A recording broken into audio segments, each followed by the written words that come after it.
નમસ્કાર દર્શક મિત્રો, કનેક્ટ ગુજરાતના સીજી એક્સપ્રેસ ન્યૂઝમાં હું આકાંક્ષા આપ સૌનું સ્વાગત કરું છું. નજર કરીએ દેશ, દુનિયા અને રાજ્યની તમામ ખબરો. અમદાવાદના નરોડા દહેગામ પર નશાની હાલતમાં પૂરપાટ ઝડપે બેફામ કાર હંકારી 2 યુવકનો ભોગ લીધો છે. અકસ્માત સર્જ્યા બાદ લોકોનું ટોળું ભેગું થઈ ગયું હતું અને પીધેલી હાલતમાં ડ્રાઇવિંગ કરી રહેલા કાર ચાલકને મેથી પાક ચખાડ્યો હતો.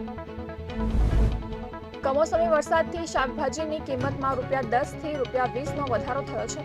સામાન્ય રીતે શિયાળુ શરૂ થતાં શાકભાજીની આવક શરૂ થઈ જતી હોય છે. શિયાળામાં શાકભાજીના ભાવ ઓછા રહેતા હોય છે, પરંતુ આ વખતે હજુ શાકભાજીના ભાવ આસમાને છે. અમદાવાદ ગ્રામ્ય અને શહેર પોલીસમાં સરદાર પટેલ રિંગ રોડ પર બનેલા ગુનાઓ અને અકસ્માતોને લઈને વિવાદ થવાના અનેક કિસ્સા સામે આવે છે, જેમાં શહેર પોલીસ દાવો કરે છે કે આ હદ અમદાવાદ ગ્રામ્યની છે, જ્યારે ગ્રામ્ય પોલીસે હદ શહેર પોલીસની હોવાનું કહે છે, જેને કારણે ફરિયાદી અને ભોગ બનનારને કલાકો સુધી હેરાન થવાના વાર આવે છે. સંયુક્ત કિસાન મોરચાના નેજા હેઠળ આજે હજારો ખેડૂતો દિલ્હી તરફ કૂચ કરશે.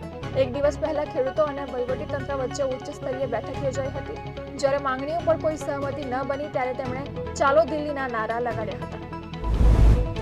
તમિલનાડુના તિરુવન્નામલાઈ જિલ્લામાં 1 ડિસેમ્બરની મોડી સાંજે ભૂસ્ખલન થયું હતું, જેમાં એક પહાડીના નીચલા ઢોળાવ પર સ્થિત એક ઇમારત દબાઈ ગઈ હતી. આ ભૂસ્ખલનમાં બાળકો સહિત 2 પરિવારના 7 લોકો ફસાયા હોવાની આશંકા છે. એટીએફ એટલે કે વિમાન ઇંધણ 1.45% મોંઘું થયું છે, જ્યારે હોટેલ અને રેસ્ટોરન્ટમાં ઉપયોગમાં લેવામાં આવતા કમર્શિયલ એલપીજીના 19 કિલોના સિલિન્ડરના ભાવમાં 16.5% વધારો થયો છે. કેનેડામાં જસ્ટિન ટ્રુડોની સરકાર ઇમિગ્રેશનને લઈને સખ્ત જોવા મળી રહી છે. આવી સ્થિતિમાં ભારતના વિદ્યાર્થીઓ સહિત 7 લાખ વિદેશી વિદ્યાર્થીઓનું ભવિષ્ય જોખમમાં છે.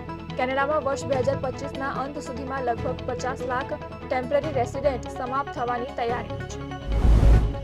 અમેરિકાના પ્રમુખ જો બાઇડને ગેરકાયદેસર બંદૂક રાખવા અને કરચોરીના મામલામાં પોતાના પુત્રને માફ કરી દીધો છે. બાઇડનનો આ નિર્ણય તેમના એ વચન પર યુટર્ન મનાઈ રહ્યું છે, જેમાં તેમણે કહ્યું હતું કે હું મારા પરિવારના લાભ માટે મારી શક્તિઓનો ઉપયોગ નહીં કરું. કારકિર્દીની ટોચ પર વિક્રાંત મેસીએ તેની સોશિયલ મીડિયા પર પોસ્ટ દ્વારા ચાહકોને આશ્ચર્યચકિત કરી દીધા છે.